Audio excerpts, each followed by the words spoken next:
One thing the government don't really tell people, that Jamaica, like Nigeria, is a scamming country.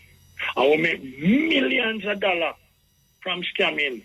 But nobody mentioned that. A lot of people out there right now, when you see a drive vehicle, don't know where the money comes from. It just come. I hear so the two of them neck and neck, you hear that too? Yeah, neck and neck, I know. Yes. Neck business are going, one of them going to chop off now.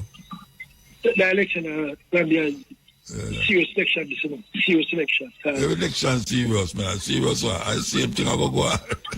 This is the Cutting Edge and IRFM there with you next Wednesday. Whenever they are last week, Canada call me and we did have to go. Wonderful presentation. Masani, who are yellow Masani, anybody will know Masani there. Till I say Mutabaruka, yellow rub. Should be a wonderful work. Yeah. Yellow Johnny Clark, my name aspired the whole time.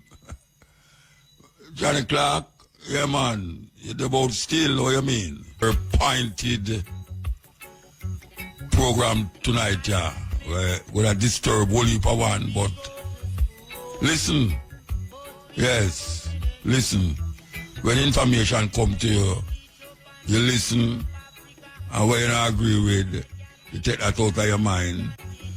And then you have to be a thinker, critical thinking, and that is what we really offer on this program. Yeah. We wake up in all this time yeah, because them look like them wake up.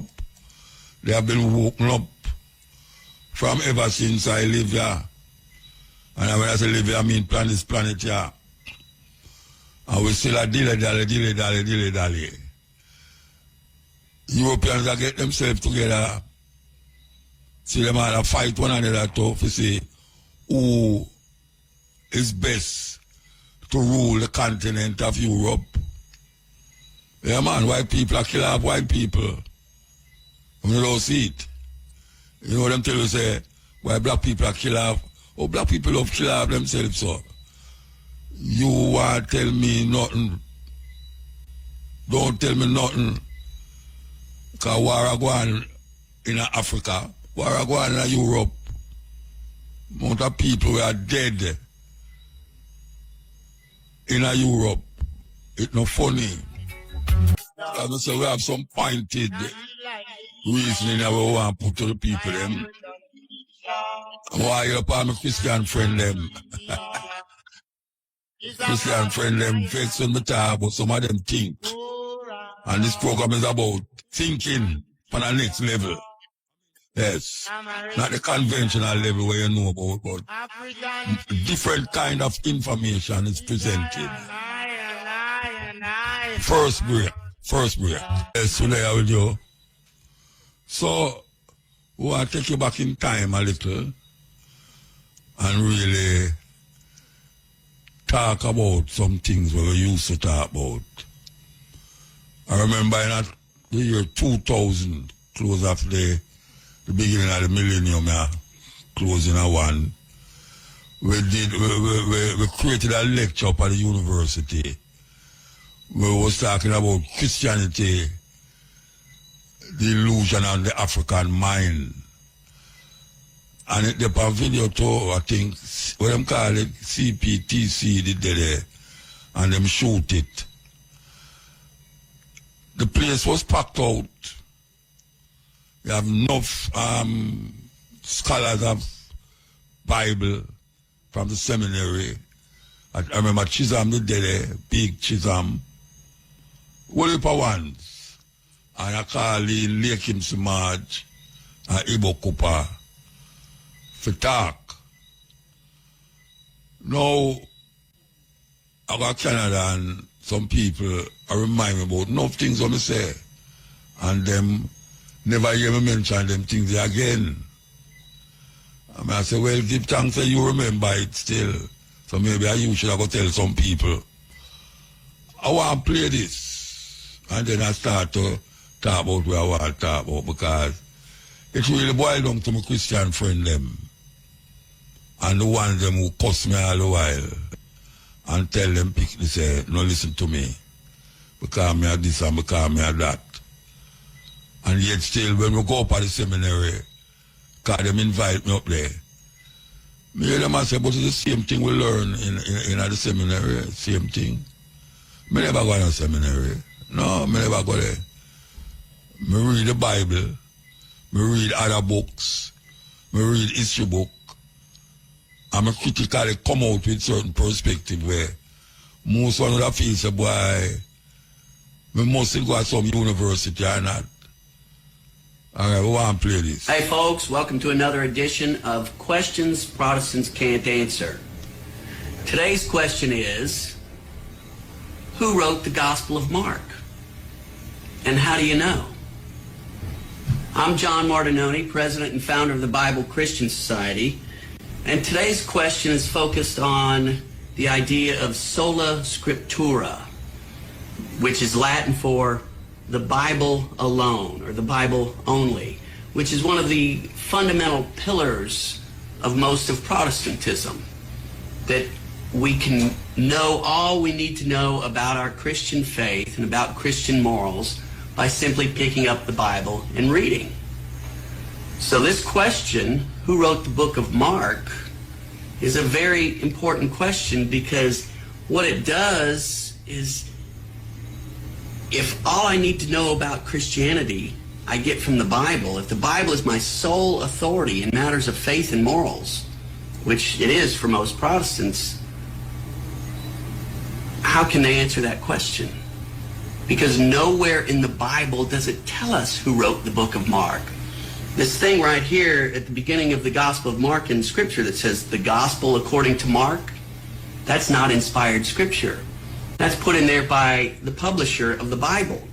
We don't have any originals from Mark that say, I, Mark, wrote this gospel, or that say the gospel according to Mark. So again, if you go by the Bible alone, how do you know that Mark wrote Mark? That somebody named Mark even wrote Mark? And how do you know that that Mark was inspired? Where in the Bible does it tell you who wrote the Gospel of Mark so that you may trust that it is inspired Scripture? Because if you don't know who wrote it, how can you know it's inspired Scripture? This is very, very important. So as Catholics, we need to ask everyone who believes in the Bible alone as their sole rule of faith, who wrote Mark? And if they say Mark, the secretary of Peter and companion of Paul, the next question is, how do you know? Because I read Mark and there's nothing here that says, I, Mark, companion of Peter and Paul, wrote this gospel. Nothing in Luke that tells me, nothing in Paul's letters that tells me who wrote the Gospel of Mark. So what authority are you relying on? It's not the Scriptures to know who wrote Mark. So again, the question is, who wrote the Gospel of Mark, and how do you know?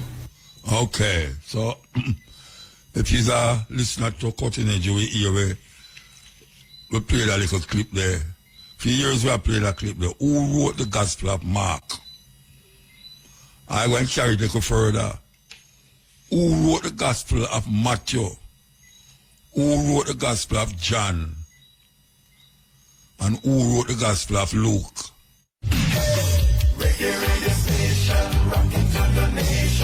The time on IRIFM is... Time is 12 minutes to 11. Who wrote these Gospels? Matthew, Mark, Luke, and John.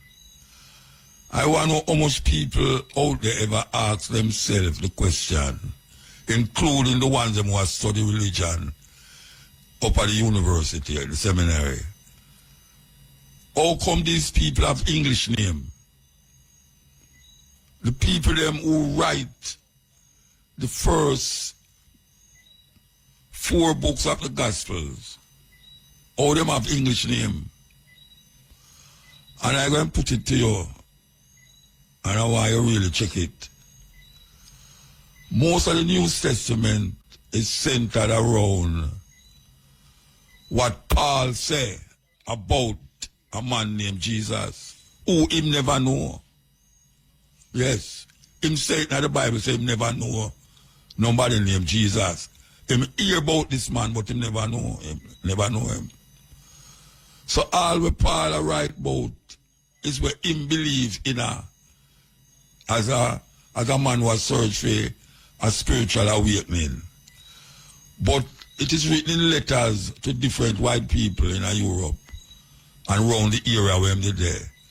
The Ephesians, the Galatians, the Corinthians, the Romans.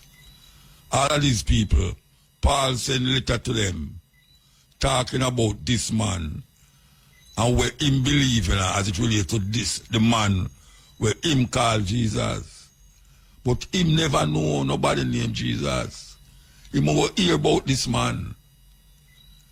And furthermore, a whole heap of ones don't know, and including people who is aggressively, fundamentally into the Bible, is that Paul's Gospels was written before Matthew, Mark, Luke, and John.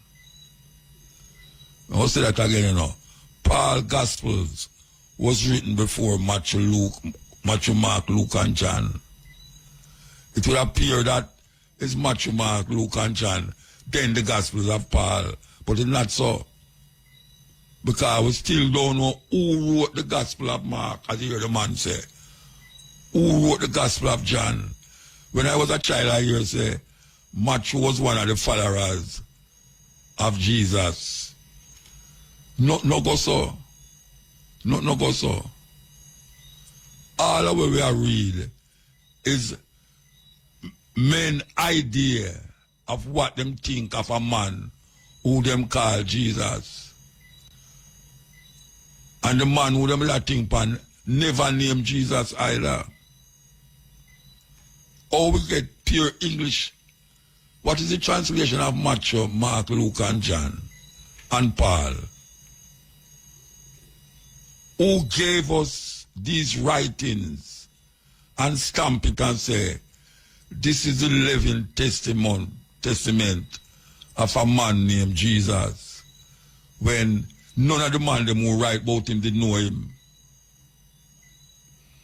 None of the man them who write about him never know him.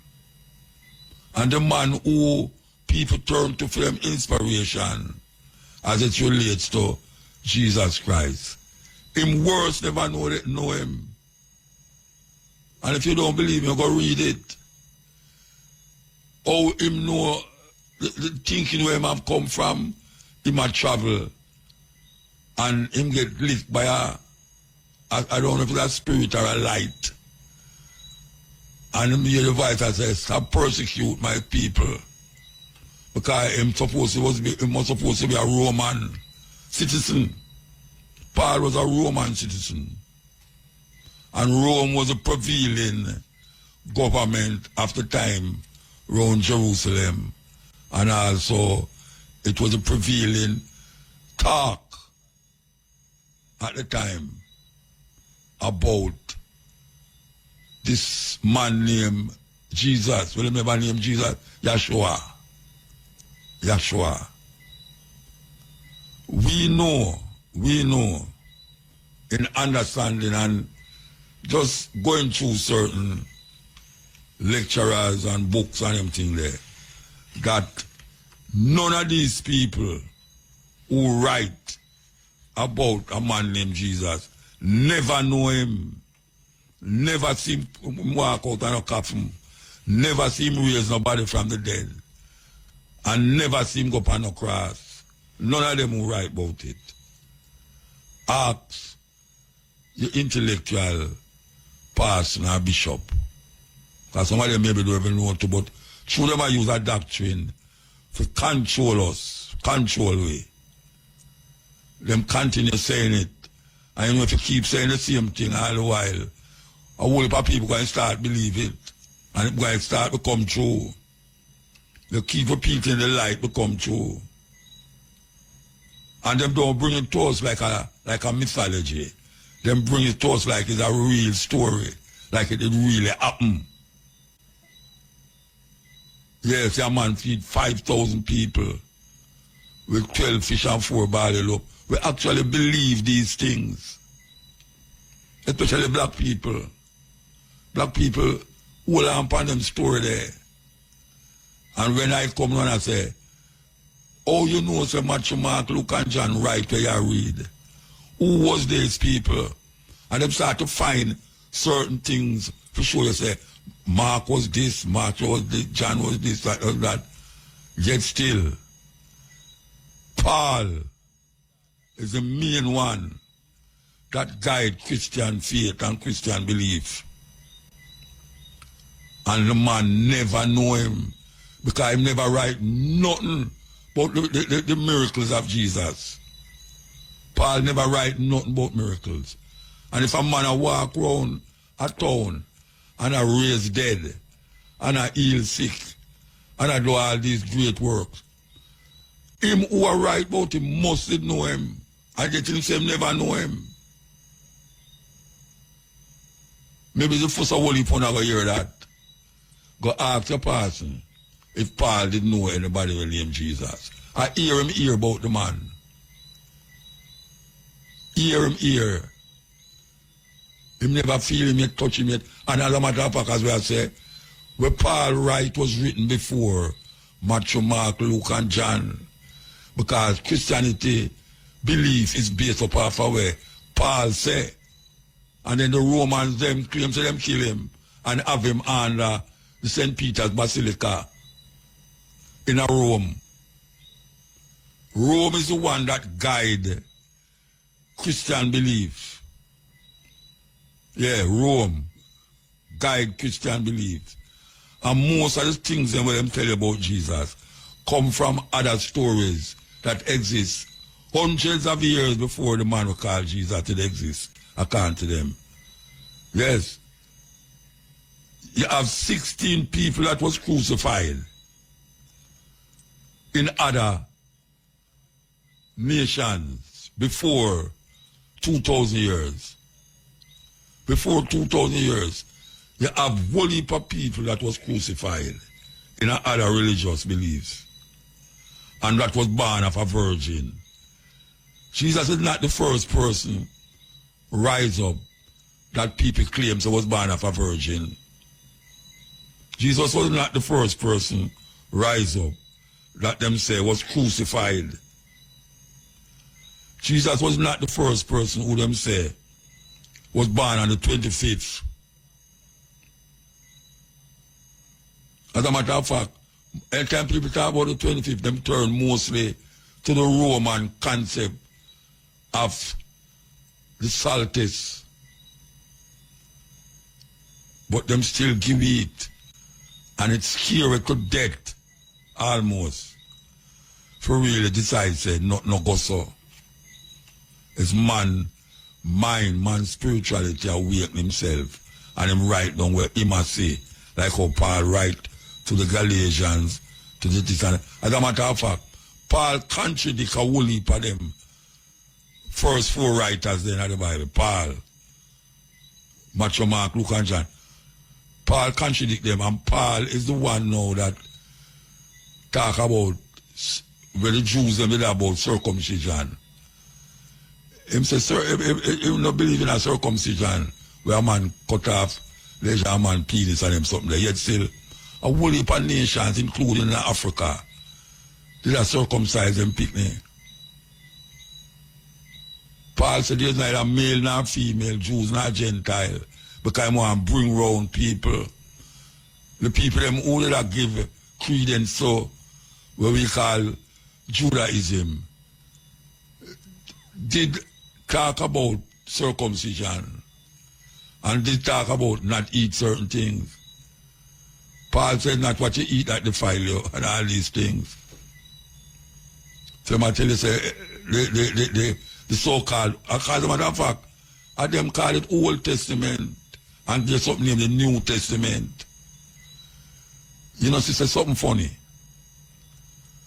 Something will last for thousands of years come. And them call it the Torah. The book we call it Torah. And then some people come after now and call something, the next book, the New Testament. Because now I must say, well, in the Old Testament is old. So don't go after that. go off of the New Testament. And this New Testament was given by Matthew, Mark, Luke, John, and Paul. All of these men, if them was alive, if them did really exist.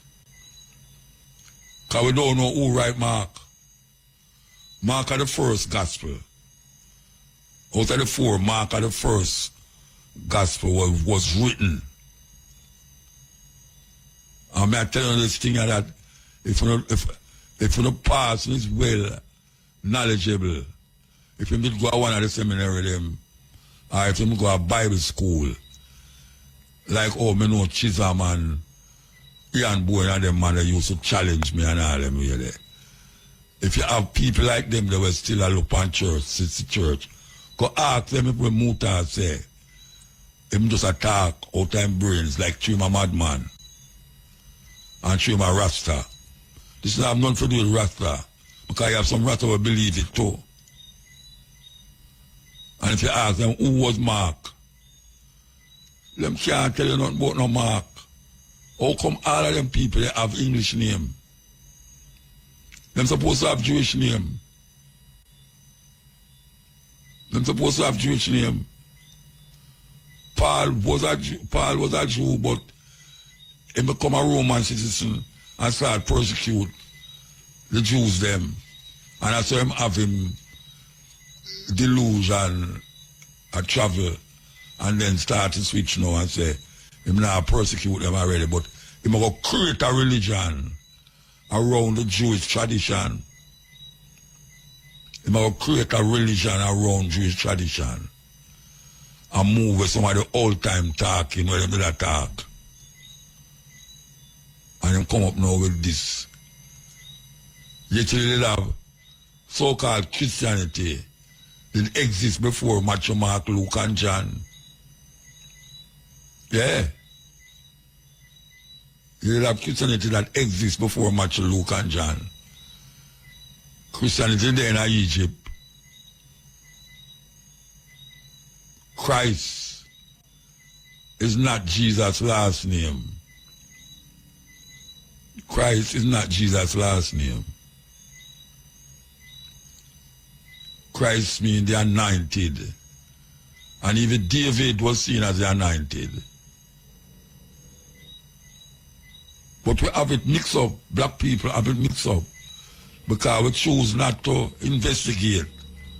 We just take it as how them give it. And then wrap it around my brain. And then put a guilt thing power. And then the whole of we walk around and ball out. But Jesus will come back for it. Jesus save his soul. The blood of Jesus. And all these things. That will have nothing to do with me. It will have nothing to do with me. When a man guilty and him find guilty matter, then oh, you think if you do something wrong in this society, you can go to court and quote the Bible. They might tell you, no, the Bible don't have nothing to do with what we are doing in this church, in this place here. You see, you can't go turn to them and say you're not guilty because you're a Christian. And the law trump, when I say the law, no, the law of the land trump the law of Christianity as it relates to what is wrong and what is right in the system. What do I mean by that? If you do something wrong in the system, you can't go to the courthouse and claim not guilty because the Bible said. And the Bible said, no, the judge will sit down up there so, and he might try you.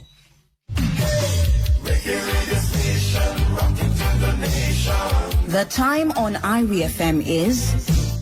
Time is 2 minutes past 11 o'clock. You can't go in a court with the Bible to justify what you do. Can't do that. Because there's certain things in the Bible, it's a cultural thing. It have nothing to do with you. There's certain ways and attitudes and behavior that is related to that culture. You can't go tell a man, the judge say, but judge, according to the Bible, man say, no. The law of the land trump. We want to use a word about it trump the law of the Bible as it relates to what is wrong and what is right in the society. It's just simple that. But we as black people, we don't go further than where them tell you in a church. And we're afraid, they make us afraid. Fear. Fear is the hallmark of Christian belief and Christian thinking. That everything you do, it must relate to Christianity, or them going to talk fear in your heart. Yeah. So you're going to burn up in a fire. Yeah, God going to burn you in a fire and all them something there. This all loving God. Going to put you in a fire and burn you for 1,000 years.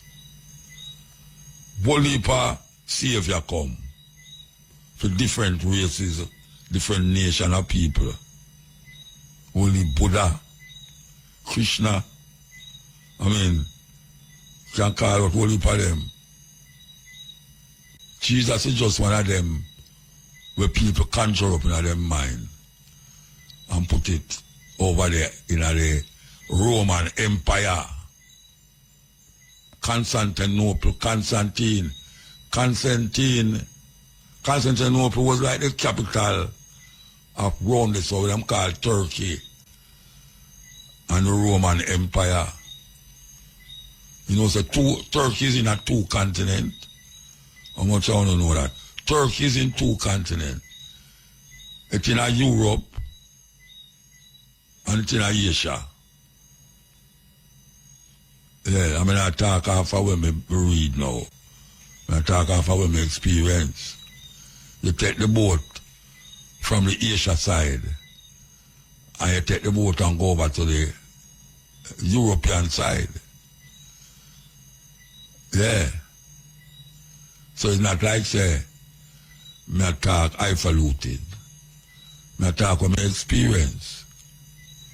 And them don't want to tell you that a lot of the concepts of Christianity have nothing to do with a man named Christ. And them make it up and put in the book. Want to all of the book them with them take out. You have 14 books named the Apocrypha. And everybody ever read the Apocrypha. Going at the 7-day bookstore there, and you see the Apocrypha. 13 books of them take out. You have 88 books in the Ethiopian Bible. Book of Enoch, Book of Mary, St. Thomas, the Book of St. Thomas. All of these books is not in the King James Version. Because these guys know what them was doing. This is a plan thing. It's organized. Them organize it. Them organize it. And up to this day now, 500 years after, well, since we come on here, 500 years since we come on here, them use it for manipulate your mind, manipulate your consciousness. And this day, no care how we try, we can't find ourselves. We can't find ourselves. We mix up everything. When we say our thing, we mix it up with for them thing and then move away from it. We don't know which way we are going. And the only part we want to go in heaven. Your man say, I go up in heaven. When him dead, when him die, I go in heaven. And when him die, that's why them say in the anthem, grant true wisdom from above. Where above is wisdom. Wisdom is internal. Wisdom is where you grow into. You know, you have knowledge and you have wisdom. Most of the time, them says old people have the wisdom. Because wisdom comes through experience. It's the experience of the times. Give you wisdom. It's not going to school.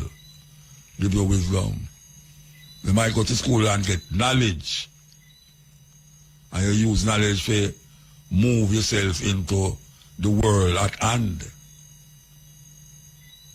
So we understand how dangerous what I say is to some people. But if you have a open mind, you will investigate it. You will click it out. And it's easier now, not like me, where they have to read. And then after I done read, I will experience certain things out there. Because some places where I can't say it, because some places in the earth, no Jamaican never go there. I know them as a Jamaican there everywhere. Go at some place where, trust me, we do some things where no Jamaican never do. The man open them eye. Because we like to experience. Not like Paul, who most of the things we must say never experience. Nothing. Paul has shout a philosophical thing.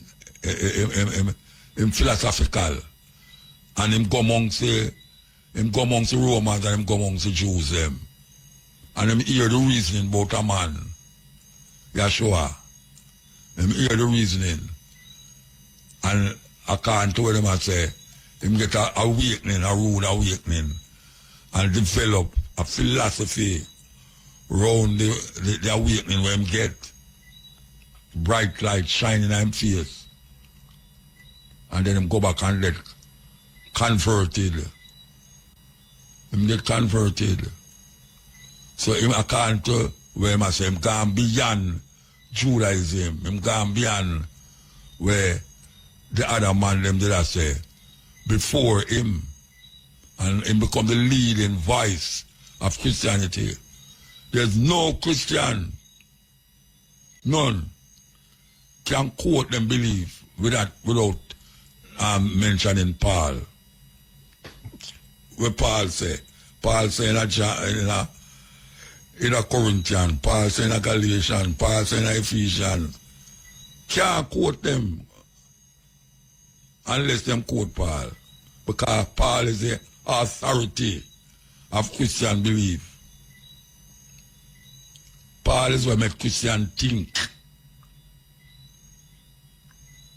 And according to the Roman them, Paul get murdered, I should say, and is now supposed to be lying under St. Peter's Basilica. With Peter too.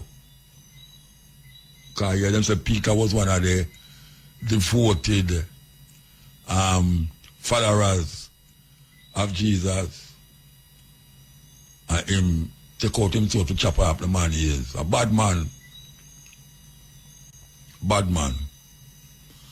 So, we just have said that because, as I say, we are raised with someone up in Canada there, and we just have some reflection. And the reflection carry back to the days when some of these things is what we used to talk about, that create certain enmity between me and certain people. But me still there. Me still there. I go through. And more people. And I saw me know it because that was what spring it. Because the one the moment I talk to them say, and me them here with it. And then come to Canada and go a certain place and see it. And hear it. That's why them come with me yet. Them say, because them always hear about me, them never see me yet. Them just hear what I say. And them come to Canada and them hear other people say it. And a long time we have played Ben Buchanan and all these men on radio. And it is a deliberate attempt.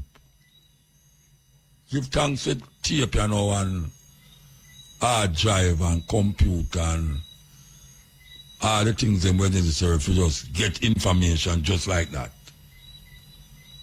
Because now a man can verify what I say. Just like that, same time as me talk. Him can just go in and phone and click, and verify what I say. Like when I say about 16 crucified saviors. Like when I say Paul was written before Matthew, Mark, Luke, and John. Yes. How come the apostle them have English name? They them say Philip baptized Ethiopian eunuch. The Ethiopian eunuch, him never named Philip obviously. So who did name Philip? All of them think they're going to Egypt, you know. All of them think they're going to Egypt. But we lose track. Because them carry around and come around and bring around so much that we lose track of everything. Everything we lose track, you know. And we are trying to find back where we are. But we are find back where we are in a very hard and rough and rugged way. That we have to keep going over and over and over. The same thing. But you have to keep repeating it because then repeat the lie and it becomes true continuously. Hey folks, welcome to another edition of Questions Protestants Can't Answer. Today's question is, who wrote the Gospel of Mark? And how do you know? I'm John Martinoni, president and founder of the Bible Christian Society, and today's question is focused on the idea of sola scriptura, which is Latin for the Bible alone, or the Bible only, which is one of the fundamental pillars of most of Protestantism, that we can know all we need to know about our Christian faith and about Christian morals by simply picking up the Bible and reading. So this question, who wrote the book of Mark, is a very important question because what it does is, if all I need to know about Christianity I get from the Bible, if the Bible is my sole authority in matters of faith and morals, which it is for most Protestants, how can they answer that question?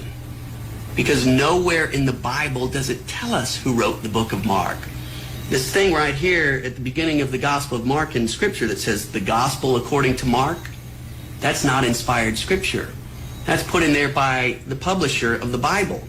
We don't have any originals from Mark that say, I, Mark, wrote this Gospel. Yes, we're going to take a break and come forward. Number 4, do the Gospels contain eyewitness tradition?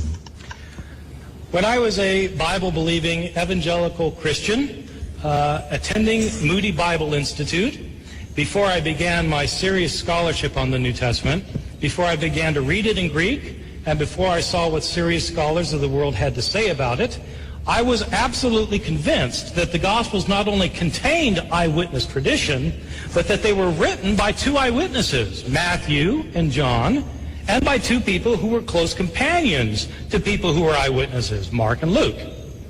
Intense research has a way of changing your mind about things.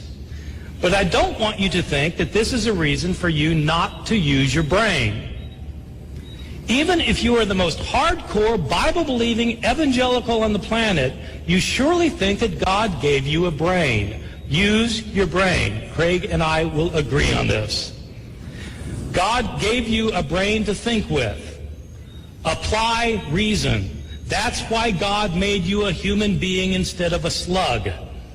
Don't be afraid of using your intelligence to find out the truth. The truth may not be what you were taught, but if it's true, you should believe it, not run from it.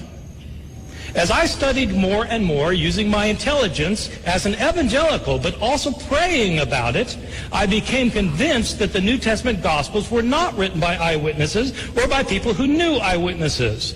The first point to make is the rather obvious one that the Gospels don't claim to be written by eyewitnesses. They are all anonymous. The titles in your Gospels, the Gospel according to Matthew and so forth, were added by later editors. They were not put there by the original authors. Second point, none of the Gospels claims to be written by the person whose name it bears. They don't claim to be written by eyewitnesses, and they don't claim to be written by people named Matthew, Mark, Luke, and John. Those are later traditions that were added to the Gospels.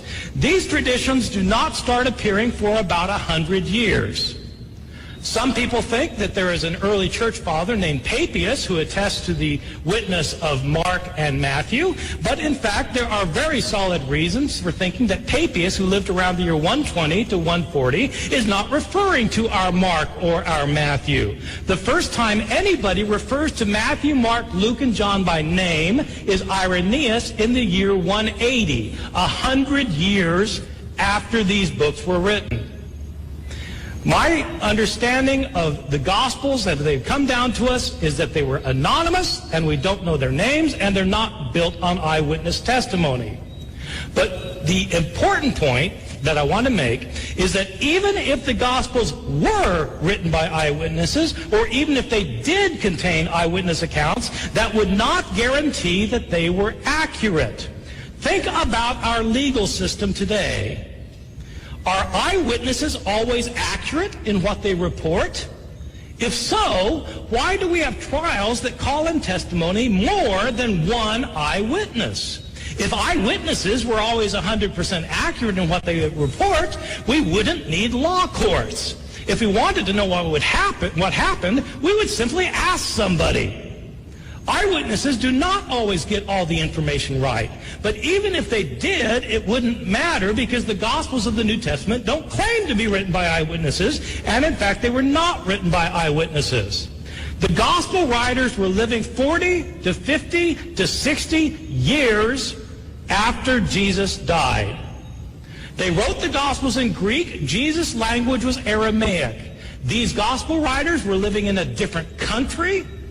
Decades later, where did they get their information from? They were not the followers of Jesus. They don't claim to be followers of Jesus, the disciples. They're written by later people, decades later, in a different language.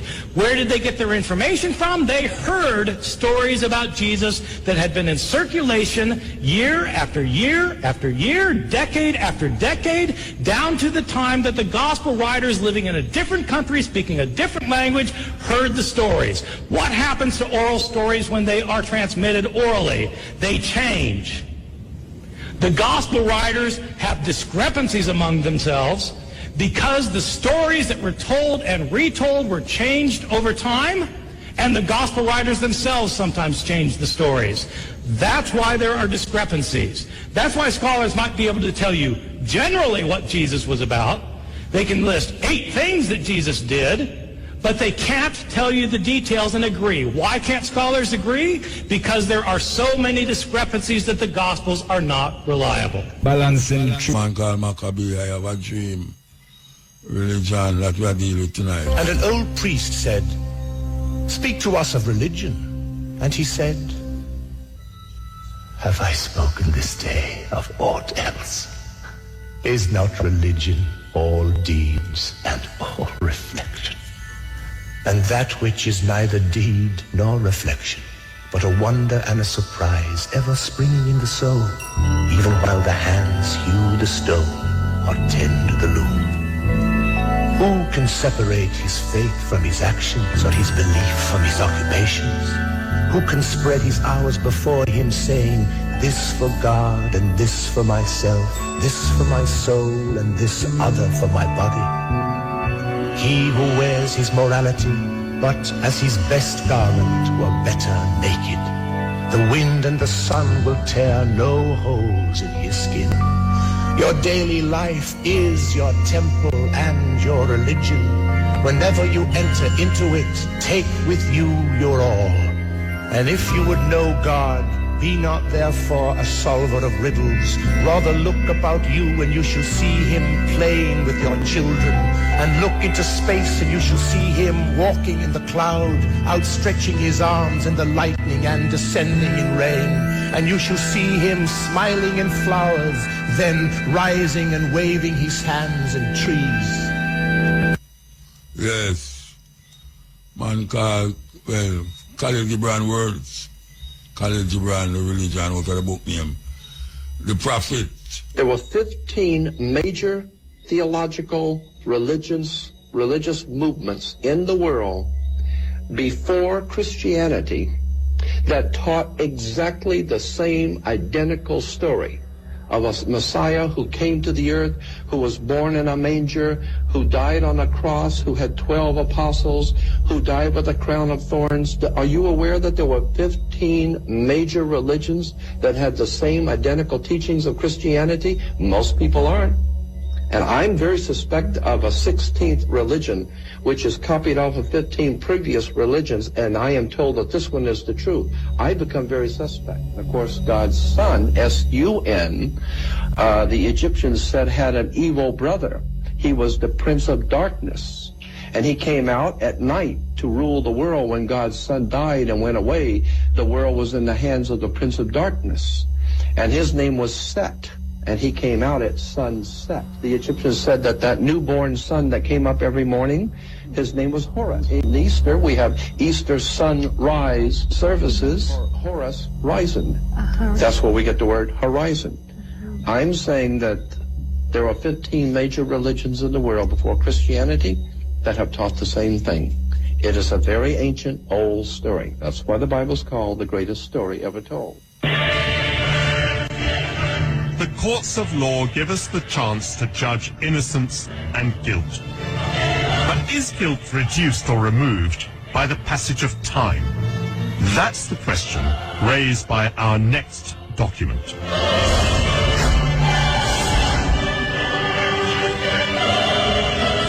For more than 300 years, European merchants forced Africans onto slave ships and transported them across the Atlantic Ocean.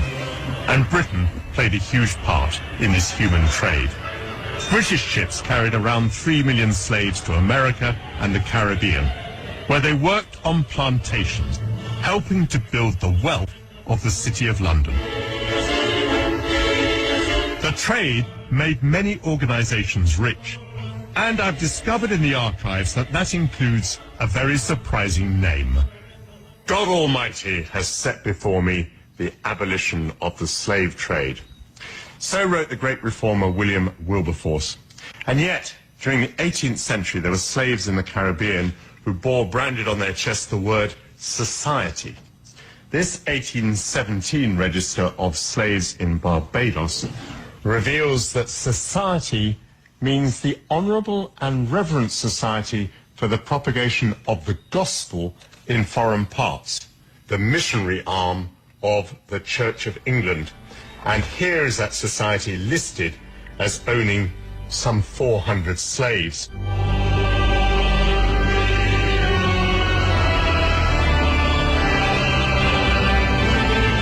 Listed here then is every man, woman and child owned by the society. We see that their ages range very considerably. Cudjoe is 70 years old, and he's working as a domestic. It seems that Ben George can be set to work as a grass gatherer, even though he's only 10 years old. Some slaves are still alive at a very grand age. Here's Rita, who's 90 years old. She's infirm. She's no longer working. But on the other hand, Okoa and Kwashiba, who are both 80 years old, are both still working as nurses. The documents don't reveal the conditions that some of the slaves would have endured. 12-hour working days in intense heat, punishments such as the lash or being put in leg irons.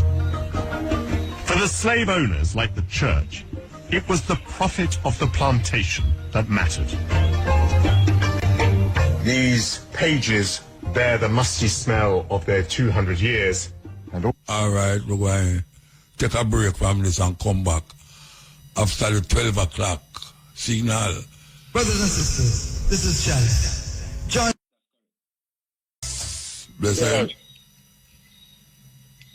Blessed man. Yes, Motor. Yeah, my virgin finally get for me the other day out of Jack. You sent talk to that. Out of where? I always tell you about my virgin was 7 years young man party. You saying get for me for the first time out of Jack's the other day in time they have their birthday thing, yeah. Yeah. And get to exchange a few words with you. Yeah, man, give thanks. Yeah. And I call last week, gradually there around the place. So, I'm never there. Yeah, I realize that. So I and upon I would have things they have to talk about, but one thing we have to say right now, most Jamaicans are asleep because there's this little thing going around about how much the country has developed. But one thing most of them who talk about the country has developed is that them not realize that we are taxed to the bone already. And this government is borrowing money as an alarm. Okay, one thing they must realize is that not what the Chinese put up, no money no come here. Because the Chinese, them do the work. So then carry labor and material is sourced and payment is made. So that means that money they not touch here. Chinese work had a work on most of the site. So most Jamaicans don't get a touch. A 3.8 billion them invest in Jamaica already, you know, that's a US dollar. And we not pay it back. But we are happy. No, we never get things sweet, you know, them because we can't pay back for the highway there, you know. Yo, we know that. So a thing them get like land. See them build up things out of one be there. Yes, them build where I go that the new Chinatown in Jamaica, because every country have a Chinatown these days.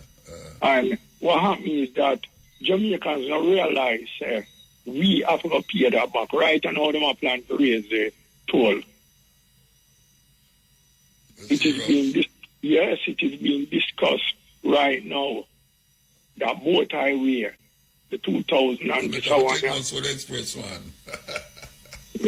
And everybody knows. Not for the express. I better take not for the express. Yet, you know the funniest thing though? They are not maintaining the regular road. Oh, it's supposed to be maintained. The road that we are paying $5 a litre for gas stop. Diablo there? Mount Rasa? Yes, Mount Rasa. Now, it won't fix. Come on. It always won't fix it. I'm going to drive up there again, you know, from highway, I'm going to drive up there. Yeah, whoa. But listen to me. That's what I'm saying. If you're not, look, the money what you have get charged nowadays is more than the gas so you're born to go around the road, you know. On the highway, you know. And if the wear and tear on your car, you don't have road surface to drive on, that make it double jeopardy right there, so now. Yet still you are charged at the pump $5 per litre for gas tax to have better road surface, and that the money that disappear like poof. Then the money is not being spent on the country. So all of them people that are about everything around better, them not realize that we're coming like United States right now, $37 trillion debt. So we are built with debt. In this lifetime, we can't pay it because we are already taxed to the bone. The only thing what we don't get taxed on in this country right now is accident. Yeah, the breeze will blow. If you walk across here the street, everything what you do nowadays, motor, you're taxing in this country. And most Jamaicans don't realize it. Yeah. You can't buy food. Right now you're so taxed that if you go in a supermarket for $50,000, all what you usually buy one long time ago, say buy of a family, you can't afford it anymore. And there are certain things that you have to live until next 2 weeks when you get paid, you buy those. And people don't understand the crucialness of this economy. And when time they won't really realize what I want, is when time the next budget read, they more realize how desperate this country is. Me heard some finance guy talk about Jamaicans right now. You know we're coming at the ACXC exam just gone about a loss, you know. 82% fail, you know. No, man, I know that them say, man. Okay, go on. Them say 82% are the ones them pass English. And we have the highest rate in the Caribbean, because the average is supposed to be 80. And the youth them get 82 in Jamaica. And it's not the traditional school them neither. Wait. 82%. Motor. Pass English. Motor. Mm. We come last You know, out of the countries living in the Caribbean. No, you can't. We're not talking about English, we're talking about overall. We're talking about we come last. And it's not the first year. Haiti are the only country who come behind me and them never sit the exam. All right, educate me as well. Educate me as well. Okay. Where get that information from? No, man, it's a report. What just come out? Yeah, a report will just come out. Because just like you and I spend a whole heap of time listen to reports. And the one that stipulate that yes, well, we come last in the lot. Because Haiti was supposed to do the exam. But you know, because of the unrest over there, it no work. So when you said Jamaican, no, in 82% in a maths, not maths, English. Yeah, where me get that from? Me here. Hold on, I could take a break. You still there? Yeah, man. You get any information from what me just said? No, me never check, me never check. Well, me I tell you, sir, we don't listen on clip, on discussion clip. And yes, I will come last in the Caribbean. And this year? This year and year before.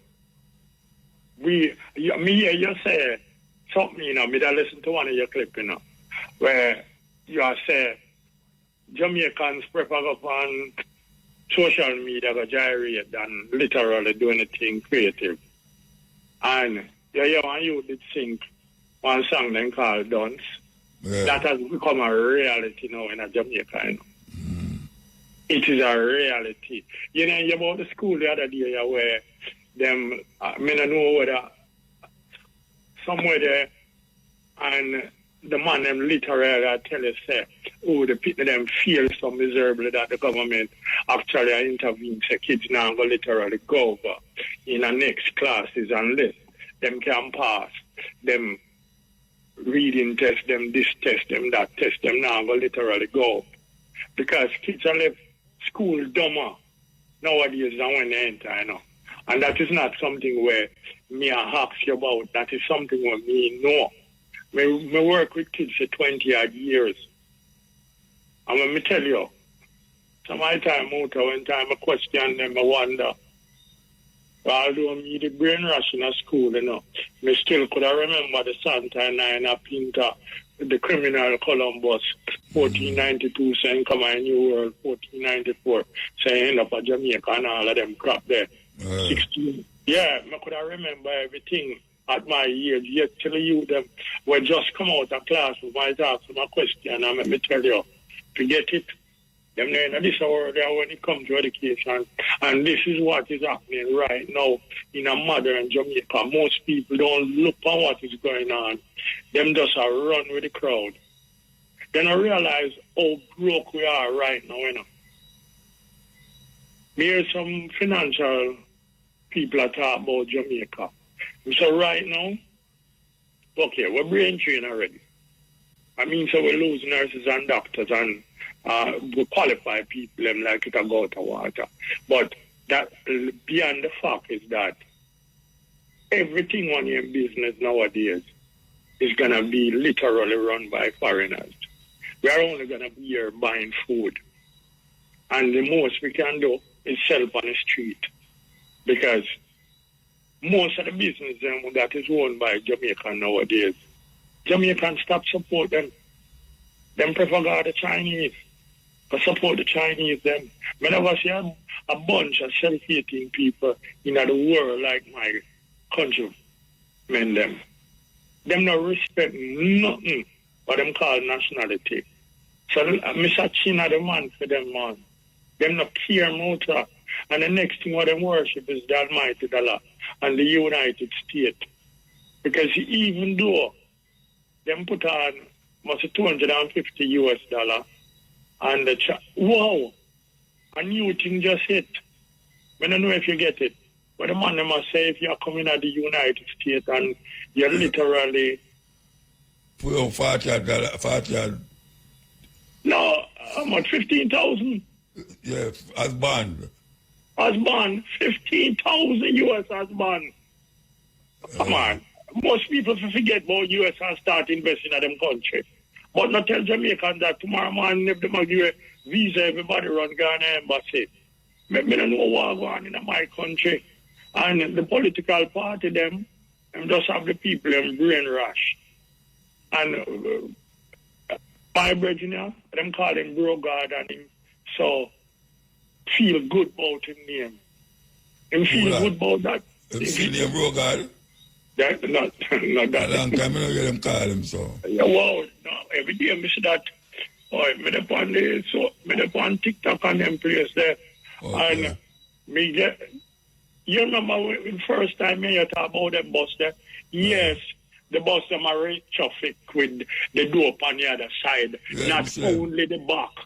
Them pass my way, man. Yes, them wreck traffic. And imagine, we are charged $1.1 million, $1.1 billion over the reality cost of the bus. Nearly $1.1 billion. How much bus? 114 bus or somewhere there. And the cost of them is so expensive that we have been overcharged. So there's going to be an investigation in why these buses advertise at a cheaper rate. And we, Jamaica, one of the poorest regions in the Caribbean, end up paying $1.4 billion for 214 buses. This is a rip-off. And you have people out there a jump for joy and real. That's the bigger picture. That we have been technically led astray and rob all of these monies coming out of taxpayer money. And them don't see it. Me have a brethren right now in a motor when me hang out in business place some days, you know. And when me look and see people who come in, they come shop, you know, and me see how them shop, you know, me realize how broke people is, you know, man. Me realize how broke we are, you know. And most Jamaicans don't realize it. When Nigel Clark left Jamaica, me see our brethren right, why we never asked him to stay since he was such a great, what you call a financial leader in the... And yeah, man, and I'm a bit, you know, the things the way I get for go do that, motor. Let me give you a little lowdown. This is a worldwide knowledge which IMF has not helped no country in the world to recover on the wealth. Even after you pay them, you have to go back to them immediately. So, during Nigel Clark period of time, all them do is tax we, the points, plus the period they might come up with, all those are in benefit of the IMF. They literally destroy we totally. We are being taxed for everything in the world just to pay back that. And that is why them say Nigel Clark is that good. And when now them take him, you know, say IMF is one of the most destructive organizations on the face of the earth. And when them take up one of our fellow Jamaican, you can know say he wasn't working with us. He was working against us. Nobody listen to what them say up there from mainstream media. No got so. We are in debt up to our neck. We are drowning in a debt right now. We are broke. Everything in this country is imported nowadays, motor. Everything is imported. Everything is imported. We so are... tell them say the economy better than last year. Come on. Listen to me now, man. You know one of the things where a lot of people don't talk about, when me hear Roger Clark read the financial, when me hear him do it before him announce him retirement, saying to resign, you know, I look at myself and say, you the man talk about unemployment job. The one thing the government don't really tell people, you know, that Jamaica, like Nigeria, is a scamming country. And we make millions of dollars from scamming. But nobody mentioned that. A lot of people out there right now, when you see a drive vehicle, don't know where the money come from. It just come. They no work for it. So they might tell you how time better nowadays than back in those days. No go so. No go so. It's all we have to move now, though. Yes. We have to move. Well, next time I hear you fire. Yeah, man. Give thanks. But you can check out the piece of educational excerpt where I talk about. Because that's very important. Because we don't really backward there now. Yeah. All right. We have to move. Yeah. All right. So, regarding the call what we have just before the break, we have a call on, but the caller who called you before the break, and him did a talk about the CXC subject, C6 results in Jamaica. So I can verify what he must say in terms of that he must say that Jamaica come last amongst the country them and thing. But the Ministry of Education put out some results on Friday where them say overall in terms of numbers of students who pass like 5 subjects or more is a 19.2%. Low. No, meaning say 19.2% of the amount of students who pass 5 subjects or more. But for maths and English specifically, for maths, them say 85% of all of the students who take the... not math. English. English. 85% of all of the students who take the English pass. What does that mean say? Yes, and 44% of the students who take maths pass. Yeah. Which them says an improvement for last year. Because last year, it was 76% of students who take the English pass and 39% of the students who take maths pass. And then regionally, they must say that is ahead of the region, because the region, meaning the Caribbean, is 80%, while we have 85%. And in terms of maths for the region is 39%, while we have 44%. So, as I say, I can't verify what I say, because these results are sure that we ahead of the region. Well, that means English. Yes. So, we just want to clarify it, so that it not go out there as to where I say that it goes up. Give thanks. Man. Yes, Carla. Yes, Muta. Yes. How you doing, man? Yeah, man. Cool, man, Dingo. Yes, Muta. Notting Hill Gate Carnival again this coming Sunday and Monday, the 24th and 25th. And it generates over 400 million pounds a year to the British economy. Oh, yeah? Yes, over 400 million pounds a year to the British economy, despite racists who don't want to go on because Chu is Africans from the Caribbean. So what would they pan it this year? What would they pan it this year? You don't really have no names as such this year. You know what I mean? It's just the So, but may I play upon it Sunday by Talbot Road, you know, in Ladbroke Grove and them we are there. And so despite the racists not wanting it to go on, despite the fact that it generates over 400 million pounds every year to the British economy. Yes. You know what I mean? Yes, for real. And Keir Starmer, again, under pressure by people because he's more concerned with what is going on in Ukraine than what is going on in Britain. England. He can find money to send for Ukraine, but not money for people in Britain.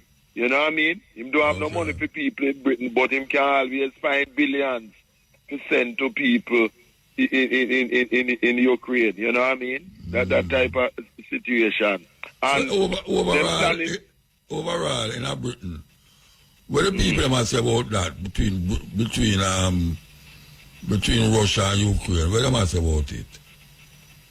Overall, what people have realized, which mean no long time as observe on them thing there is that Britain and the British government and the US government, NATO, using Ukraine to wage a proxy war against Russia. That is what is happening. We try to keep Russia down and that type of thing, you know. And people, a lot of people will never see now that how come him say him don't have money to deal with the standard of living domestic and affair, people yeah. here. Yeah. Yes, exactly. Him don't have no money for that and doing all kind of things to penalize people financially. But him have billions to get to Ukraine. You understand? The Zelensky regime, rather, you know, in Ukraine. And also the double standard that they talk about what's going on there. So, but ignoring and also supporting the genocide what's going on in Palestine and also in the Sudan. Yeah. In the Sudan and in the Congo where Arab Muslim racists them murder our people in the Sudan, you know what I mean? That type of situation. Because we have African people have to deal with that. And Jamaicans are very concerned and are hoping that the election coming up for the 3rd of September, nomination day was Monday, will not descend into violence of the past and things. Because, you know, African people should not be killing each other over no PNP and GLP. So far, we haven't had any violence, really, you know what I mean? And we don't want that. We have to over that African people should not be killing themselves over PNP and GLP politicians with elections and that type of thing. Because people very concerned about that because we know where it go on from in the 60s with the guns coming through the 80 and thing. Yes. Let me ask you about England, you know. Yeah.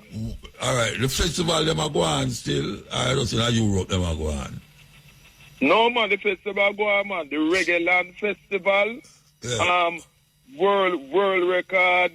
Record there is almost 100,000 people were at the Reggae Land Festival that took place in Milton Keynes. Who did they pan it? Who did they pan it? Israel Vibration, backed by Slabber Holt, Dwight Pinkney, and Steve Golden and others, which was good and which is where we want, where our reggae artists must be backed by our own Jamaican reggae artists instead of by some European artists. Also, and it was Chronix from Spanish Town who did very well. He was the headliner on the Sunday that I went, and him do tracks from his new album named Exile. On the Saturday, it was Capleton from Islington, St. Mary, who was the headliner, did very well. And you also had Marcia Griffiths, who did very well. Ken Boone never pan it too. Who? Ken Boone never pan it. No, Ken Boone was none. No. Okay. Marcia Griffiths, Marcia Griffiths, and she delivered a wonderful performance, man. Marcia Griffiths, you know. The only thing is that the band was not a Jamaican band, like how Israel Vibration are Jamaicans who are mentioned, who back. So we need the reggae artists must get them things to stipulate that. Give them the back or come here and back. No. Oh, yeah, that must be in Europe. And Tanya Stevens was on the bill with Marcia too. She traveled with Marcia and worked with Marcia, and she did well also. You know what I mean? You know. Spragga Benz performed also. But I see one festival. I'm gonna festival in the key. Yes, but that festival, but that was the biggest one. In England. Yeah, and over the 2 days, it's about 100,000 people in all. Yeah. Like Bagatam. Yes. It was very, very good. You know what I mean? But what people saying too is that we have a lot of good reggae artists who not being hired for these reggae festivals in Western Europe, even though they are available. You know, people like and things. Like them just pick a few as a bait, but a lot more are there. And then a packet with for them Europeans who imitate reggae and things. But we have a lot of good reggae artists. Yeah, well, I feel festival. Yes, but we have to set up, but we have to really, what really happening, you know, is that the artists really should form a union whereby them work to set up, to get jobs together and thing, you know. That unity is strengthening, you know. You understand where I did? Because it can be achieved, you know what I mean? But them have to relate with each other, you know what I mean? People like Leroy Sibbles, Light Parks, Cornell Campbell, and singers, you know, like Cynthia Richards and that type of thing. We have a lot. Stranger Cole, you know, them to pool their resources come together. Anzo Collins, who with Dave. Yeah, but I don't think them can go against I don't think them can go like a festival like Ratatam. Ratatam, they're from almost nearly 20 years I know, and the people them speaking around it. It's like I tell them, so must come here, so come to a reggae show and I mean, I don't say, oh, you do that. Like I tell Ratatam to come at Jamaica, come to a show. I expect. No, we don't need Ratatam, you know, because we. No. When I say, in a Spain and in a Europe, you have said the Jamaican artists should have formed alliance with one another and keep festival in a Europe. No, I'm not saying keep festival in Europe, but work together as a team to try and get collective employment for them all. You know, that kind of unity is strength. Work together more rather than just individually. To see. No, but all of them have different management. Suppose for that time are, you know, one of them festival now a certain artist, they want a certain artist. Like suppose they want. No, I know what you mean, but what I'm saying, nothing beat a failure but a trial, and you can work along those lines so that you can help each other in whatever way, because some positive results can come out of that. At the end of the day, what I'm saying is that we have our artists who are very good at things, and we have to marshal our resources so that them can achieve maximum benefit as this where them deserve due to them talent and thing, you know? Because people want to hear them in the world, not just in Western Europe, but worldwide, you know what I mean? You see? Brazil all over, you know? And when me assure you we go on at reggae land, Milton Keynes and thing, it is just further indication for those who don't know of the pulling power of reggae music. And I think when Martha Griffith said, when she performed to great applause, she said, listen, people are come talk about old school. We don't come from the old school, Martha Griffith said. She said, we come from the good school. We come from the good school. We don't come from the old school, you know.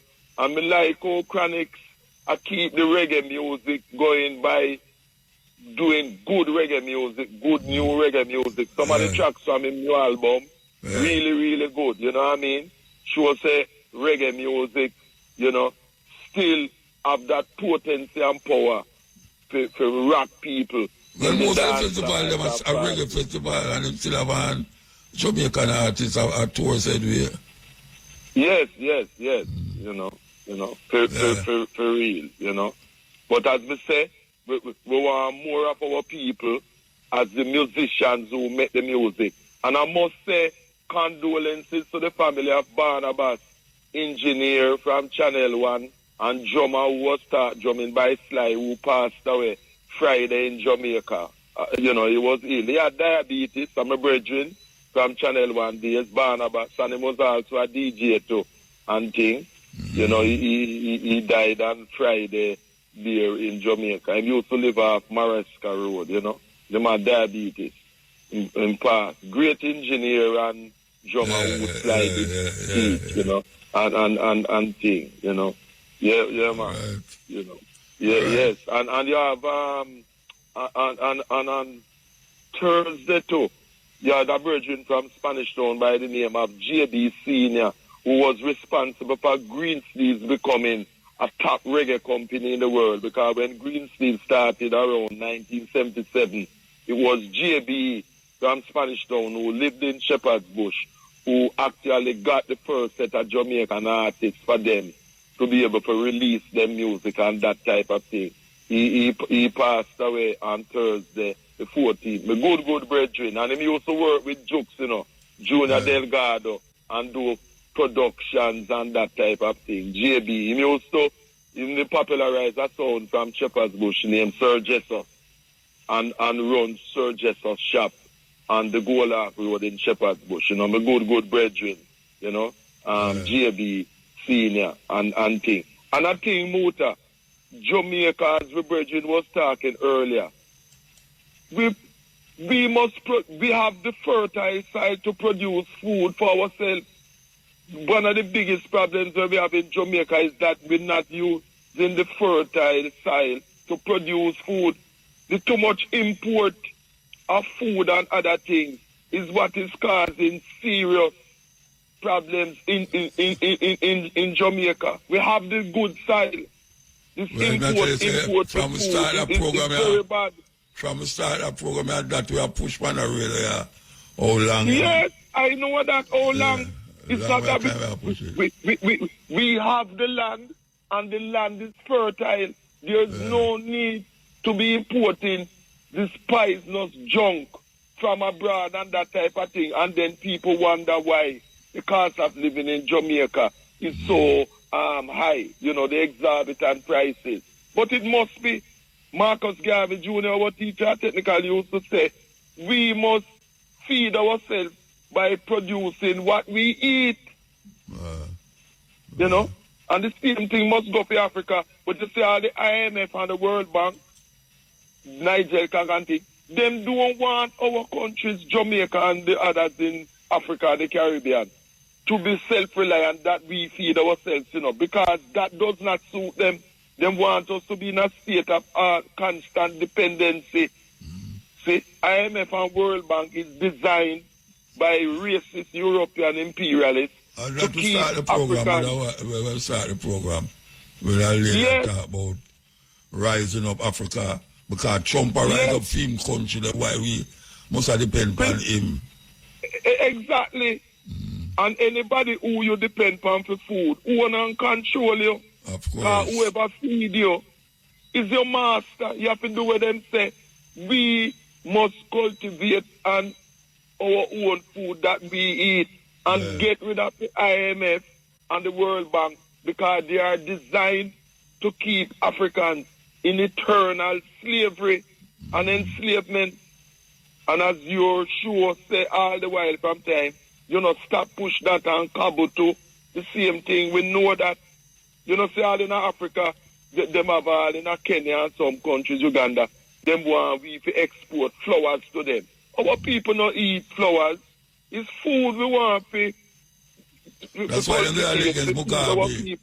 Because when Mugabe take over the land, the white people they plant flowers on it and I send go to Europe and now plant no food. And now plant the food. Exactly. It's food we want. We have to feed ourselves to be independent as a people, because let's not make no mistake, the Europeans do not want Africans to be independent, and the only way to guarantee independence is that we have to grow the food that we consume to be independent. There's no other way. See? And by the way, Upton Lindo have a good new album, reggae album named This Song for You. And him have a scotch upon it with Master Griffiths, man.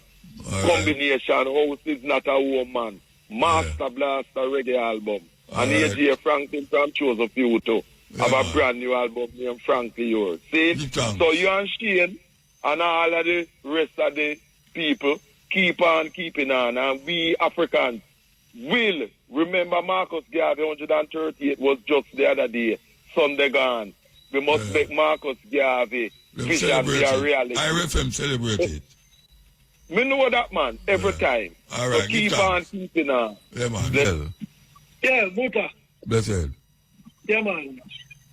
Good night. Good day. Good night. First, I would like to congratulate you and Eric for the 35th anniversary. Yeah, man, give thanks. Yeah, man, that's blessed. We never do talk a great Jamaican station. Two things, one. First thing, I remember sometime I was with the Carlian, talk about the police killing going on. You know, look, normal, just civil life society. Last year, them time out, the statistic police killing about people. No, about 93. But no, I told you before, so more than 100% increase. How much people police killed that year, yeah? How much them killed already? Yeah, but I told you. I told you. And it is a big concern. Why, even though it's a strategy everybody uses to the crime rate, you know, that's why it's the crime going to the cause. The man, them done. What's in your car involved now, gambling, and I bring in, you know, I kill you, I understand. Income now look like them not serve them purpose. What do you think? What's your thought? What do you think about what? The increase. Killing, they're not a kill. The people police are killing increase. It's all away, man. Police are kill people more than how people are killing people. It's all away. Yeah, like them and say them are try to kill off the people them quicker than all the criminals that kill off the people them. Them busy. Yeah? Them busy, man. You know how much thing them I do before September. Well, what about activity? I tell you. I will bury man a cut, man. Water, drainage, road a fix, this, that, hospital. Well, them busy. Well, I hear so the two of them neck and neck, you hear that too? Yeah, neck and neck, I know. Yes, well, yes. Neck business are going on, one of them neck going chop off now. The election, will be a serious election this month. Serious election. Every election serious, man. Serious one. I same thing I go on. I want a more serious one, because... Why serious? Tell me, what's serious about it? Because the PNP cannot afford to lose. Who? The People's National Party cannot afford to lose. But none of them can afford to lose. Why you say the PNP can't afford to lose? The GLP can afford to lose? Because, when we see it, them just have been by the party, you know. No, hold on. You say the PNP can't afford to lose. So can the GLP afford to lose? No, they cannot afford to lose. Then why you say like one can afford to lose but the other can't afford to lose? No, man, both of them. No, you say the PNP cannot afford to lose. Both of them. I mean, I hear nothing. I mean, I hear wrong thing. Well, both of them, because both of them are able to face some consequences. Yeah, but when I ask you, what is the difference between this election and the other one? Well, a lot of things at stake. Well, no, tell me how you are saying. Tell me what is at stake that never at stake before. Well, all right. The people that try to find something over there, you know. And third term, no man, you know. The JLP never win 3 terms straight yet. They never won 3 terms straight. And the PNP have never lost the election 3 terms straight. So that is why it's different from the other election. Eh? Yeah, man. A lot of things at stake. But I don't see that as nothing. One of them are going to lose and one of them are going to win, and the thing are going to go and see him here. Well, you know, no people have heart attack. No people have heart attack? Yes, man. Take people. Well, yes, man. People them take point. And them are going dead or them are going to have heart attack? Which one? Heart attack, man. Dead. Oh. Yeah, man. Okay. All right. So I'm going to look out for that. Yeah, man, look out for it. Make sure you're not right, though. No. No, Muta. Yeah, man, so those are my two points. But Yeah, man. before me look, you want to look into this, but I look into this music. You want to look into the music? You want to, yeah, but you want to look into this something. Which one I look into you want? The one where you hear all the while you want to hear, no? Both no prisoner you want to hear. Yeah, man, prisoner, right, yeah. Building university, all them are building hospital, college, and yeah, but run that one, the Muta. People's National Party President Mark Golden has stated that the party's manifesto will gain traction among the electorate and help boost campaign efforts. His comments come in the wake of criticism by the Jamaica Labour Party that the PNP's manifesto is merely a regurgitation of what is already being done by the JLP. The manifesto, entitled Mission Jamaica Love, a pledge to country, was unveiled last evening. It is based on several pillars aimed at building a better life for every Jamaican. The PNP also released a Patois language audio version of the manifesto. Speaking during a tour of constituencies in Manchester today, Mr. Golden said the Patois version is intended to resonate better with Jamaicans, thereby allowing the party's message to reach more voters. We have the momentum. We've been on the ground for months all over Jamaica. We have been speaking to the people about our plans. Apparently some people out there are not hearing, but others who are listening are hearing. And we've launched our manifesto last night, and we're continuing to cover the ground. And we're going to run through the tape until we form government. You have to be mindful of that, and you have to distribute your ideas in a way that people can hear them and understand them. So we've done a Patois version of our manifesto, for example. First time a manifesto has been released in the Jamaican language, and I'm very proud of that. And the individual items that would be of relevance to particular groups, we plan to break out those ideas and let them understand them directly so they get a good feel for what we're offering. PNP President Mark Golden. Meantime, opposition spokesperson on justice, Senator Donna Scott Motley, said the People's National Party will focus on reviewing the Beach Control Act, expanding the Senate, and creating fixed election dates and term limits should it form the next government. Senator Scott Motley made the announcement during last evening's launch of the PNP's manifesto ahead of the September 3 general election. The manifesto, dubbed Mission Jamaica Love, a pledge to country, is now available on the PNP's website and social media pages. According to Senator Scott Motley, the next PNP administration will implement fixed election dates and term limits. She further noted that the Senate will be expanded to include members of the diaspora, persons with disabilities, and the Rastafari and Maroon communities. We shall have a discussion and consider fixed election dates and term limits, and this is no idle promise. And to those of you who are not here but are listening, we shall expand the Senate to broaden representation to include the diaspora, persons with disabilities, and the Rastafari and Maroon communities. Inclusion for all. She also noted that the Beach Control Act will be reviewed to ensure that access to beach by citizens is guaranteed while balancing tourism. We will implement a progressive beach policy. By reviewing the Beach Control Act, we will guarantee public access while balancing tourism and private use. Ms. Scott Motley reiterated that the next PNP administration will make Jamaica a republic with the president chosen by the people. We'll be hosting public forums for Jamaicans to debate and recommend the constitutional reform so that when we provide you with a constitution, you will feel that it belongs to you.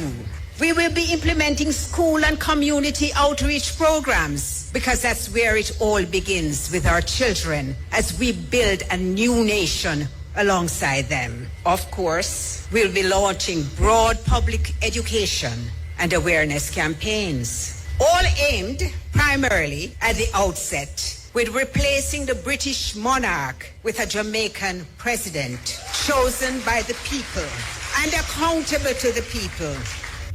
Opposition spokesperson on justice, Senator Donna Scott Motley.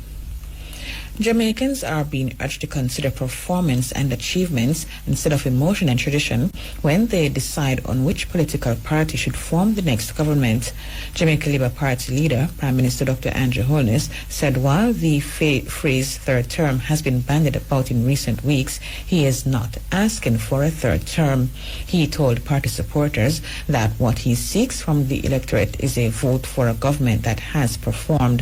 He made the comments in Devon, Manchester last evening amid intensified campaigning ahead of the September general election. I am not asking you to give me a third term. That's not what it is about. Asking for a third term is like saying, time come. What I'm asking you to do is vote for a government that has performed convincingly. What I'm asking you to do is to vote on evidence, not on emotion, illogic, and falsehood. Vote on the record of performance. And yes, you have to also consider what will the government do in the future. Dr. Holness pointed out that the electorate can be confident in the decision to vote for the GLP because it has evidence in the form of a record of achievements during the past 2 terms. One thing I always say to people, the future is as a result of the decisions you make today. And if you're going to make decisions today, you should consider what has happened in the past. And if you consider the past actions of the Jamaica Labour Party in its last 2 terms, then you have literally no other choice. Because when you compare what we have done to what any other administration has done, we are street and lane above them. We are way above them. And so when you come to make a decision and you take into account the record and history and evidence of our performance, along with the credibility of the commitments that we have made, you have confidence that if you continue to place your trust and to give us the authority to continue administering your affairs, you can be assured that you will have a better quality of life for your household and for your country. The JLP leader said the electorate should use credibility to judge the promises and commitments made. And therefore I ask you, in the choice that you have to make, don't about political party, your political traditions, what your family always vote, what your friend them say, all the rumors and lies that them spread on social media, those have no bearing on the decision to elect a government. Look at the facts and the evidence of performance and credibility and use that to judge the promises and commitments that are being made. And once you do that, there's only one logical conclusion. If you go to choose Jamaica, you have to choose the Jamaica. And the Jamaica Labour Party leader has stressed that the government is committed to ensuring that all citizens have access to potable water by 2030. Andrew Holness made the comment while addressing party supporters in Devon, Manchester last evening. He pointed out that his administration has been making strategic investments in water infrastructure island-wide. Dr. Holness cited as an example the SPARK program, which incorporates pipeline alongside the road rehabilitation works. He noted that discussions are being held with bauxite companies to allow access to wells on their properties, especially in sections of Manchester. For communities like here and New Green and where we just come from in Mile Gully and other areas, that for decades you have no water. Now there is the issue of the geography of the parish. Manchester don't have many water sources, but for this area you do have some water sources. Your councillor tells me about Moravia, and your member of parliament to be has been very resourceful, and she has made some connections with the bauxite company in the area to have certain wells become available. And I'm not going to say too much more. That's your achievement, and I wanted to speak about it when it has been perfect. But this area has potential for water. What needs to happen is an allocation of resources to expand Moravia and to tap into some of the other wells and to have the water distributed via the pipelines which you don't now have into your community. Dr. Holness said when the GLP returns to government in the next term, it intends to implement a major water program. These communities, like this one, is not unique with this problem. It is right across Jamaica. And so what this administration will do in our next term, just as how we announced the Spark program, and it's not just an announcement, we put the money behind it, we are going to announce a similar program of a massive investment in water to ensure that every community in Jamaica has potable water for its residents. By 2030, every community in Jamaica should have access to potable water. It is not an impossibility. What it requires is investment. Jamaica Labour Party leader, Prime Minister Dr. Andrew Holness. Preliminary data from the Jamaica Tourist Board indicates that July marked the strongest July on record for visitor arrivals. There were 286,548 stopover visitors last month. The JTB says the figure demonstrates Jamaica's continued appeal as a premier Caribbean destination. Marlene Freeman reports. JTB says the July 2025 figure is a 16.5% increase compared to July 2024 of over 246,000 arrivals and a solid 4.8% growth over July 2023 with approximately 273,000 arrivals.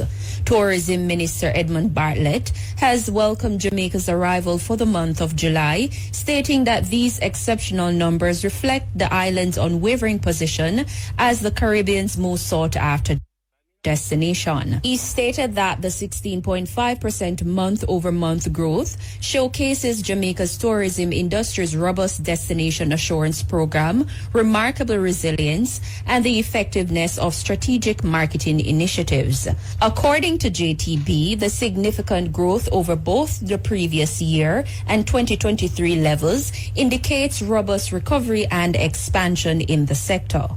The tourism sector's success in July is attributed to several factors, including enhanced airlift capacity, successful marketing campaigns targeting key source markets, and the island's diverse tourism offerings from beaches to the cultural experiences. Jamaica continues to invest heavily in tourism infrastructure and experiences, with ongoing developments in accommodations, attractions, and transportation to ensure the destination can sustainably accommodate growing visitor demand while maintaining the authentic Jamaican experience. Reporting for IRFM News, I'm Marlene Freeman. Prime Minister Dr. Andrew Holness says the government is not seeking cheap labor to create profit for capital. Speaking at a groundbreaking ceremony for the Palace Grand Jamaica Resort Monday, Dr. Holness said he asked stakeholders in the tourism sector to invest in workers so that they can increase productivity. We are not seeking cheap labor to create profit for capital. That's not what we're trying to do. We believe that we can use our labor to create value for which both labor and capital benefits. If you do it any other way, that is to exploit labor to make profits, then you set the political context for a struggle for labor to get more, and then what that drives is inflation. And if you disconnect wage increases from productive value creation, you will get into an inflationary spiral. So the model that we want, and all the people who I speak to here who are in tourism, I've been very clear that they must invest in the workers so that they can increase their productivity, so that they can increase value, which can be fairly shared between workers and capital. That is a must. Prime Minister Dr. Andrew Holness. Alligator Pond Councillor Omar Robinson has reiterated his appeal for motorists to exercise caution on the Prospect Main Road in Manchester after a 9-year-old boy was struck by a vehicle on Monday. Police have revealed that the child had been admitted to hospital in critical condition. Councillor Robinson said the child's hands were broken in the incident. And learning of another incident a stone's throw away from where that first incident occurred on the Prospect Main Road. It is sad. The family, they are unsure of what will happen with this child being hospitalized. I learned that both hands are broken after a dialogue with his parents, 9-year-old young man. And I even saw the driver of the motor vehicle this morning, and he's still in shock. My plea at this time is for both motorists and parents to exercise caution, and to especially for that area which is now a hot spot. He also urged parents and motorists to be vigilant.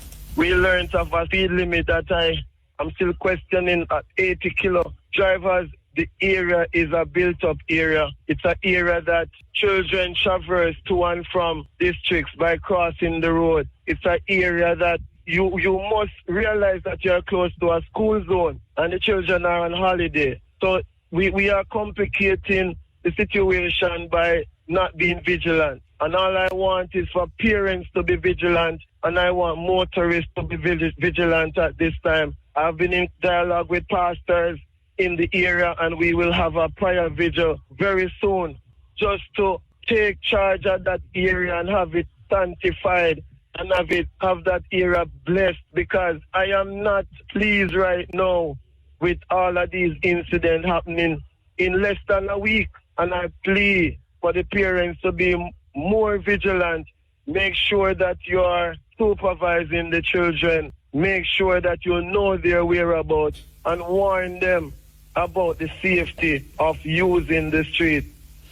Alligator Pond Councillor Omar Robinson. The Monday incident just comes week after another earlier this month, which was fatal. 12-year-old Malik Barnes died from injuries he received after being struck from his bicycle, also in Prospect, Manchester. The Island Traffic Authority is raising concern over a sharp rise in road fatalities, particularly among motorcyclists, as the death toll on the nation roads continues to climb. So far this year, 241 people have died in road crashes. The authority says July recorded the highest number of road deaths since the start of 2025, with motorcyclists accounting for 30%, or 12 of the 40 fatalities recorded during the month. That number represents a 100% increase in motorcyclist deaths when compared to July 2024, which saw 6 such fatalities. The ITA is urging motorcyclists to wear protective gear and adhere to the speed limits. A St. Anne man was fatally shot during an alleged confrontation with lawmen on Milford Road in Ocherius today. The deceased is 30-year-old Shamani Betbeen of Content Gardens, Ocherius. The details have not been released, but police say the incident occurred about 7 a.m. Lawmen say the Inspectorate Professional Standards Oversight Bureau, IPROB, and the Independent Commission of Investigations, INDECOM, are probing the matter.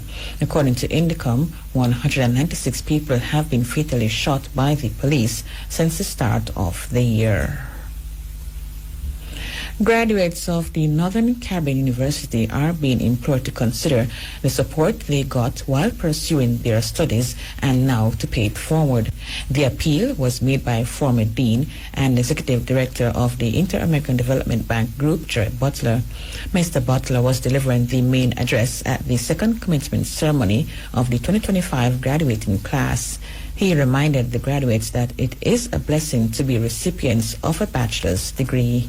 You have to realize in my life, over 47 years of working, I have learned a powerful truth. And that powerful truth, you must remember this, is to whom much is given, much is expected.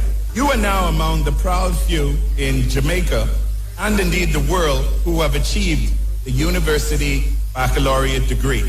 That is both a blessing and a privilege, but it also comes with responsibility. The U.S. President John F. Kennedy once said, ask not what your country can do for you, but what you can do for your country. I want to take that one step further, and in your case, I want you to ask what you can also do for this, your university, and for the Jamaican community, and indeed for the world. Mr. Butler urged the graduates to give back to the university. Give back to your university. Mentor those who come after you. Share your knowledge. Pay it forward and lift others as you climb. Always remember, always remember with sincere humility that the people you meet on the way up, you will surely meet them again on the way down. Remember the words of the great American poet laureate Maya Angelou. She said, people may not remember what you said. People may not even remember what you did. But people will always remember how you made them feel. Former Dean and Executive Director of the Inter-American Development Bank Group, Jerry Butler. And with that story, we have come to the end of the local news. You're listening